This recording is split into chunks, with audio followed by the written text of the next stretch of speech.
नमस्कार दोस्तों, मैं Ashok sir Anjali coaching centre Phulparas में आपका स्वागत करता हूं। फ्रेंड्स, आज के क्लास में हम लोग क्लास 12th के बायोलॉजी का एक टॉपिक्स यौन संचारित रोग के बारे में पढ़ेंगे, जिसे हम इंग्लिश में सेक्सुअल ट्रांसमिटेड डिजीज़ भी कहते हैं। फ्रेंड्स, इसे शॉर्ट में एसटीडी कहा जाता है। फ्रेंड्स, क्लास शुरू करने से पहले आपसे एक छोटा सा रिक्वेस्ट है कि यदि आप इस चैनल पर पहली बार आए हैं तो इसे सब्सक्राइब कर घंटी के आइकन को अवश्य दबा दें, जिससे आपको आगे आने वाली वीडियो का नोटिफिकेशन मिल सके। फ्रेंड्स, समय न गवाते हुए शुरू करते हैं आज का टॉपिक यौन संचारित रोग। तो यौन संचारित रोग है क्या, वो देखिए यहाँ पर कि यौन संचारित रोग सेक्सुअल ट्रांसमिटेड डिजीज एसटीडी मैथुन द्वारा संचारित रोग को यौन संचारित रोग कहते हैं। फ्रेंड्स, मैथुन सहवास को कहते हैं। से इंग्लिश में हम सेक्स भी कहते हैं। वैसे सेक्स का मतलब लिंग होता है, लेकिन जब दो व्यक्ति आपस में शारीरिक संबंध बनाता है उसे हम मैथुन कहते हैं। तो मैथुन क्रिया के द्वारा ही यौन रोग फैलते हैं, जिसमें सबसे खतरनाक रोग HIV तथा एड्स है। सबसे खतरनाक HIV और एड्स है। फ्रेंड्स, HIV का full form human immunodeficiency virus तथा एड्स का एक्वायर्ड इम्यूनोडिफिशियंसी सिंड्रोम है। तो फ्रेंड्स, ये हमारे हो गया यौन संचारित रोग, जो यौन संबंध अर्थात शारीरिक संबंध बनाने से फैलते हैं। तो इसे कई वर्गों में विभाजित किया गया, कई वर्गों में बांटा गया है।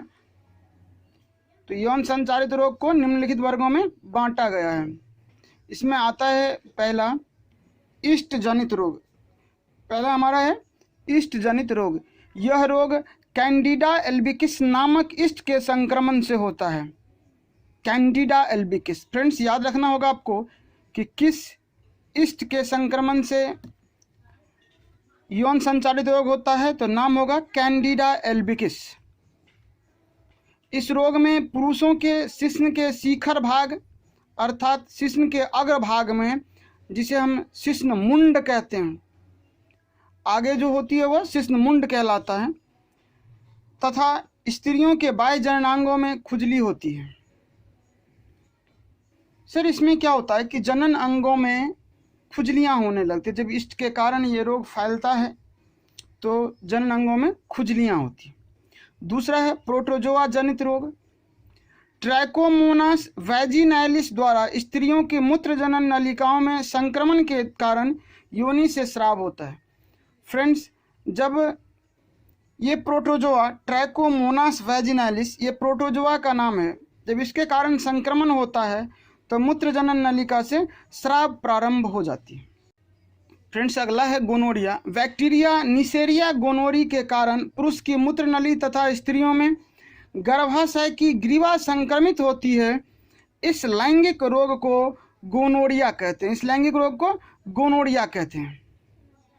तो फ्रेंड्स, यह पुरुष के मूत्र नली तथा स्त्री के गर्भाशय की ग्रीवा में जाकर ये रोग होता है, वहाँ संक्रमण होता है, तो उसे हम क्या कहते हैं? गोनोरिया कहते हैं। फ्रेंड्स, अगला आता है सिफिलिस। ये भी एक बैक्टीरिया जनित रोग है। तो बैक्टीरिया ट्रेपोमोनास पैलिडम के कारण बाह्य जननांगों की त्वचा में फुंसी निकल आती है। इस प्रकार के यौन रोग को सिफिलिस कहते हैं। फ्रेंड्स, जब जननांग की बाह्य त्वचा पर फुंसियां दिखे तो ये समझ लेना कि यह एक प्रकार का जनन रोग है और इसका नाम सिफिलिस है। इसका नाम सिफिलिस है। फ्रेंड्स, अगला है हर्पिस। सिप्लेक्स वायरस के संक्रमण के द्वारा बाह्य जननांगों में अत्यधिक जलन युक्त छाले निकल आते हैं। इस वायरस संक्रमित रोग को हर्पिस कहते हैं। इस वायरस संक्रमित रोग को हर्पिस कहते हैं। क्या होता है फ्रेंड्स? यह एक वायरस के द्वारा संक्रमित होने वाला रोग है, जिसका नाम है सिप्लेक्स वायरस। क्या नाम है? सिप्लेक्स वायरस। तो सिप्लेक्स के संक्रमण से होने वाले जनन रोग को हर्पिस कहते हैं। मस्सा। फ्रेंड्स, मस्सा कहते हैं जो तिल का निशान हमारे शरीर पर होती है, वह मस्सा कहलाता है।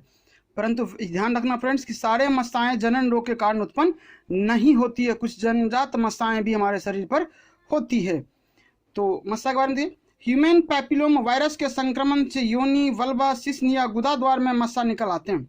फ्रेंड्स, जो जन्मजात मस्साएं नहीं है और हमारे शरीर के जनन अंग जैसे योनि, वल्वा, शिश्न या फिर गुदा द्वार में अगर निकलता है तो उसे हम वायरस संक्रमित रोग कहेंगे। उसे हम वायरस संक्रमित रोग, जो एक यौन संचारित रोग है। तो क्लियर हो गया फ्रेंड्स कि मस्सा क्या होती है। मस्सा एक तिल का निशान है जो जन्मजात न होकर वायरस संक्रमण के कारण होता है, जिस वायरस का नाम है पैपिलोम। फ्रेंड्स, अगला है बैक्टीरिया जनित रोग, अर्थात बैक्टीरिया से उत्पन्न होने वाले यौन संचारित रोग। Bacteria chlamydia trachomatis. फ्रेंड्स, जिस बैक्टीरिया के कारण ये रोग होता है वह है क्लाइमाइडिया ट्रैकोमाइटिस के कारण मूत्र मार्ग, सर्विक्स तथा फैलोपियन नलिका संक्रमित हो जाती है एवं इन सब अंगों में तीव्र सूजन हो जाती है। इन रोगों को क्रमशः यूरेथ्राइटिस, सर्विसाइटिस या सेप्लिंजाइटिस कहते हैं। फ्रेंड्स, बैक्टीरिया से होने वाले यौन संचारित रोग को यूरेथ्राइटिस, सर्विसाइटिस तथा सेप्लिंजाइटिस कहते हैं। और जिस बैक्टीरिया के कारण यह जनन रोग होता है उसका नाम क्लाइमाइडिया ट्रैकोमाइटिस है। तो आते हैं फ्रेंड्स, अगला हमारा एड्स, जो सबसे खतरनाक है, जो सबसे खतरनाक जनन रोग है अर्थात यौन संचारित रोग है एड्स एक गंभीर संक्रामक रोग है जो मनुष्य में ह्यूमन इम्यूनोडिफिशियंसी वायरस द्वारा संक्रमित होता है। इससे शरीर की प्रतिरक्षा की क्षमता कम हो जाती है और इस कारण रोगी को विभिन्न प्रकार के संक्रमण होने लगते हैं। फ्रेंड्स, जिस भी व्यक्ति को एड्स हो जाता है उसमें ढेर सारी बीमारियां उत्पन्न होने लगती है, क्योंकि एड्स शरीर के प्रतिरक्षा तंत्र को ही कमजोर कर देती है, उसे नष्ट कर देती है, जिसके कारण कई रोग उस पर हावी हो जाते हैं। फ्रेंड्स, ये रोग जिस कारण से फैलता है वह यहाँ पर देखिए, वह ये है, पहला है असुरक्षित यौन संबंध, दूसरा है संक्रमित व्यक्ति के रुधिर चढ़ाने से और तीसरा है संक्रमित महिला से भ्रूण में। फ्रेंड्स, ये तीन मुख्य कारण हैं कि अगर आप कई महिलाओं के साथ असुरक्षित यौन संबंध करते हैं तो ये हो जाएगा, या कोई संक्रमित व्यक्ति है उसका आप ब्लड चढ़ा लिए तो भी हो जाएगा आपको, या वह डिस्पोजेबल सुई ना होकर जो सुई उसको लगाए संक्रमित व्यक्ति को और वही सुई आपको यूज कर दें, वही सिरिंज आप में यूज कर दे तो वह आप भी संक्रमित हो सकते हैं। तो वह सब आ जाता है हमारा दूसरे नंबर, संक्रमित व्यक्ति से रुधिर चढ़ाने में सुई वाला भी काम इसी में हो जाएगा। तो अगला आता है हमारे संक्रमित महिला से भ्रूण में। फ्रेंड्स, अगर माता ही संक्रमित है तो बच्चे में यह संक्रमण होना आवश्यक है, इसीलिए बच्चे में भी संक्रमण हो जाएगा। फ्रेंड्स, यौन संचारित रोग से बचाव के कुछ उपाय भी हैं। पहला है, किसी अनजान व्यक्ति से यौन संबंध स्थापित नहीं करना चाहिए, मतलब जो व्यक्ति अनजान हो उनसे यौन संबंध स्थापित नहीं करना चाहिए। यौन संबंध फ्रेंड्स क्या होती है, वह होती है शारीरिक संबंध, शारीरिक संबंध जिसे मैथुन क्रिया कहते हैं।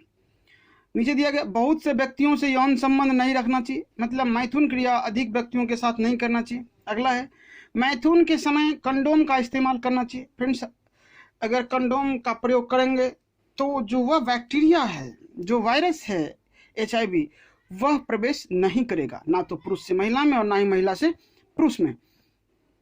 अगला हमारा है, किसी प्रकार की शंका होने पर तुरंत ही प्रारंभिक जांच के लिए किसी योग्य चिकित्सक से मिलना चाहिए और रोग का पता लगने पर पूरा इलाज करना चाहिए। फ्रेंड्स, अगर आपको हो सकता है कि शंका हो जाए कि हमें एड्स हो गया है तो आप तुरंत प्रारंभिक जांच मतलब शुरुआती जांच के लिए किसी बढ़िया डॉक्टर से मिले और यदि आपको वह रोग है तो उसका इलाज करवाइए। अगला फ्रेंड्स, यौन संचारित रोग की जांच, STD की डायग्नोसिस ऑफ STD। तो क्या फ्रेंड्स, यहाँ पर देखिए, STD की जांच साधारणतः यौन रोग रिसर्च परीक्षालय में किया जाता है। यौन रोग रिसर्च परीक्षालय मतलब फ्रेंड्स जहाँ डायग्नोसिस होती है STD की उसे हम यौन रोग परीक्षालय कहते हैं। तो कुछ जांच इस प्रकार के हैं। पहला है, संवर्धन द्वारा माइक्रोस्कोप में विशेष रंजक, अर्थात अगर हम इस जांच कर रहे हैं तो एक विशेष प्रकार का रंग दिखाई दे तो हम समझ जाएंगे इससे। डीएनए संक्रमण, क्या उस व्यक्ति का डीएनए भी संक्रमित हो गया है।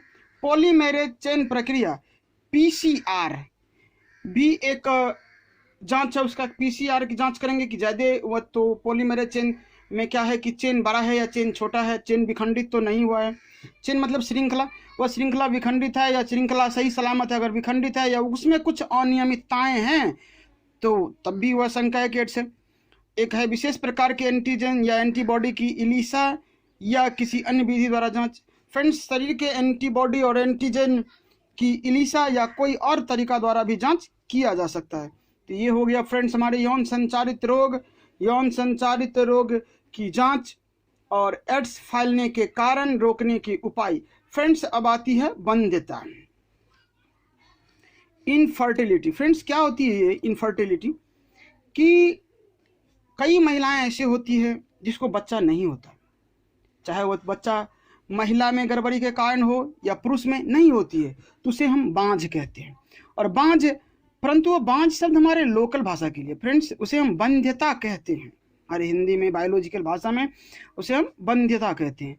तो यहाँ पर देखिए, असुरक्षित सहवास के बावजूद दंपति यदि बच्चे पैदा नहीं कर पाते तो उन्हें बाध्य दंपति कहते हैं। फ्रेंड्स, सुरक्षित तो हो गया कि कंडोम के साथ आप सहवास करें। अगर बिना कंडोम का सहवास कर रहे हैं और फिर भी बच्चे उत्पन्न नहीं हो रहे, इसका अर्थ है कि आप बांझ हैं और आप में बच्चे उत्पन्न करने की क्षमता नहीं है। तो इसका दोष प्रायः स्त्रियों को ही दिया जाता है, लेकिन पुरुष में भी यह दोष पाया जाता है। आजकल विभिन्न तकनीकों द्वारा बच्चा पैदा किया जा सकता है जो इस प्रकार है। फ्रेंड्स, उससे पहले हम जान लेते हैं कि क्या होती है कि बांझ जो है केवल स्त्री ही नहीं होती, पुरुष भी होते हैं। पुरुष में भी शुक्राणु उत्पन्न करने की क्षमता नहीं होती है तो भी वो बच्चा उत्पन्न नहीं कर सकता। परंतु हमारे समाज जो है वो पुरुष प्रधान समाज है और यहाँ पर दोष स्त्रियों की होती है। फ्रेंड्स, स्त्री को दोष देने से पहले पुरुष अपना भी जांच कराएं और क्लियर हो जाएं कि कहीं उसमें तो प्रॉब्लम नहीं है, फिर भी दोष किसी और पर मढ़ें। दूसरे पर दोष मढ़ने से पहले है कि खुद का जांच करवा लें। तो ये हो गई फ्रेंड्स। तो आजकल जो है अगर मान लेते हैं कि पति पत्नी दोनों बांझ है या कोई एक बांझ है, फिर भी अगर वह बच्चा चाहता है तो कई उपाय है जिसके द्वारा बच्चे पैदा किए जा सकते हैं, जो हमारे आज के नए आधुनिक तकनीक है। तो फ्रेंड्स, पहला है बच्चा पैदा करने हेतु भ्रूण स्थानांतरण विधि, एक आधुनिक विधि है। इससे उत्पन्न बच्चे को टेस्ट ट्यूब बेबी कहते हैं। फ्रेंड्स, क्या होती है कि इस विधि में भ्रूण को ही स्थानांतरित कर दिया जाता है एक गर्भ से दूसरे गर्भाशय में, एक गर्भाशय से दूसरे गर्भाशय में भ्रूण को स्थानांतरित कर दिया जाता है, जिस प्रक्रिया को हम टेस्ट ट्यूब बेबी कहते हैं। तो टेस्ट ट्यूब बेबी प्रयोगशाला में कैसे उत्पन्न होते हैं वो देखिए फ्रेंड। प्रयोगशाला में दाता स्त्री के अंडे का दाता पुरुष के शुक्राणुओं के साथ मिलन होने से युग्मनज या प्रारंभिक भ्रूण, फ्रेंड्स प्रारंभिक भ्रूण 8 ब्लास्टोमियर तक का होना चाहिए, उससे अधिक का नहीं, 8 ब्लास्टोमियर तक का होना चाहिए, को फैलोपियन नलिकाओं में स्थानांतरित किया जाता है। इस प्रकार के भ्रूण स्थानांतरण को अंतःडिंब वाहिनी स्थानांतरण कहते हैं। तो फ्रेंड्स, प्रयोगशाला में दाता स्त्री के अंडे का दाता पुरुष के शुक्राणुओं के साथ मिलन होने से जो प्रारंभिक भ्रूण बनता है, जो 8 ब्लास्टोमियर तक का अधिकतम हो सकता है, को फैलोपियन नलिका में स्थानांतरित करने की प्रक्रिया जो होती है उसे हम भ्रूण स्थानांतरण विधि कहते हैं। इसे अंतःडिंब वाहिनी स्थानांतरण भी कहते हैं। दूसरा, इसके अतिरिक्त जो भ्रूण 8 ब्लास्टोमियर से अधिक विकसित होगा उसे पूर्ण विकास के लिए गर्भाशय में स्थानांतरित कर दिया जाता है। इस विधि को अंतःगर्भाशयी स्थानांतरण कहते हैं।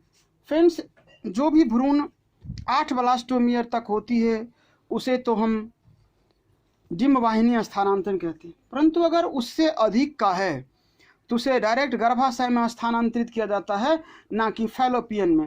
फैलोपियन में 8 ब्लास्टोमियर तक ही किया जाता है, उससे अधिक का गर्भाशय में कर दिया जाता है स्थानांतरण, और इस प्रक्रिया को अंतःगर्भाशयी स्थानांतरण कहते हैं।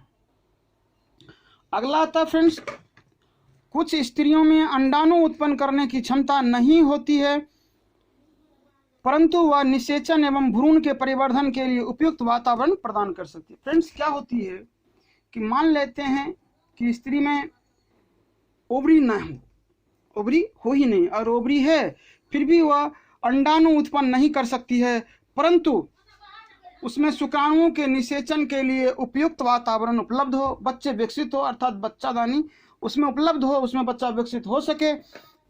ऐसे स्थिति में दाता स्त्री से अंडाणु लेकर उसके फैलोपियन नलिका में स्थानांतरित कर दिया जाता है और दाता पुरुष के शुक्राणु के से निषेचन कराया जाता है, तो भी बच्चा उत्पन्न हो जाएगा। अगला फ्रेंड्स, कि एक प्रक्रिया में सीधे शुक्राणु को अंडाणु से अंतः क्षेपित किया जाता है, जिसे अंतःकोशिकीय शुक्राणु निषेचन कहते हैं। कुछ ऐसी प्रक्रिया है फ्रेंड्स जिसमें सीधे शुक्राणु को अंडाणु से निषेचित किया जाता है, शुक्राणु को डायरेक्ट अंडाणु से निषेचित किया जाता है। इस प्रकार की प्रक्रिया को अंतःकोशिकीय शुक्राणु निषेचन कहते हैं। फ्रेंड्स, अगला है कि संतान प्राप्ति के लिए दाता पुरुष के शुक्राणु लेकर कृत्रिम रूप से स्त्री की योनि में और उसके गर्भाशय में प्रविष्ट किया जाता है, जिसे अंतःगर्भाशयी वीर्य निषेचन कहते हैं। फ्रेंड्स, क्या कहा जाता है कि जो पुरुष शुक्राणु को दान करना चाहता है उसका शुक्राणु लेकर स्त्री की योनि में या डायरेक्ट गर्भाशय में प्रवेश करा दिया जाता है। इस प्रक्रिया को अंतःगर्भाशय वीर्य सेचन कहते हैं। यह प्रक्रिया तभी की जाती है जब कोई पुरुष किसी स्त्री को वीर्य सेचन नहीं कर पाता है या जिस पुरुष के वीर्य में शुक्राणुओं की संख्या बहुत कम होती। फ्रेंड्स, जब दंपति में पुरुष में शुक्राणु उत्पन्न करने की क्षमता कम हो, मतलब उसमें शुक्राणुओं की संख्या बहुत कम हो उसके वीर्य में, या शुक्राणु उत्पन्न ही ना होता हो, परंतु मादा पूरा ठीक है, उसमें सारे चीज़ है, मतलब अंडाणु भी उत्पन्न होती है, फैलोपियन ट्यूब भी ठीक है और बच्चादानी भी है, तो ऐसे केस में हम किसी पुरुष के शुक्राणु को लेकर उसके योनि में या उसके गर्भाशय में डायरेक्ट प्रवेश करा देंगे तो वीर्य सेचन हो जाएगा और इस स्थिति में भी बच्चा उत्पन्न होगा। तो फ्रेंड्स, ये था हम लोगों के आज के बायो का टॉपिक्स जो ख़त्म हो गया, जो समाप्त हो गया। तो फ्रेंड्स, हम लोगों का जो टॉपिक था आज का वह यहीं पर समाप्त होता है। जय हिंद, थैंक्स फॉर वॉचिंग।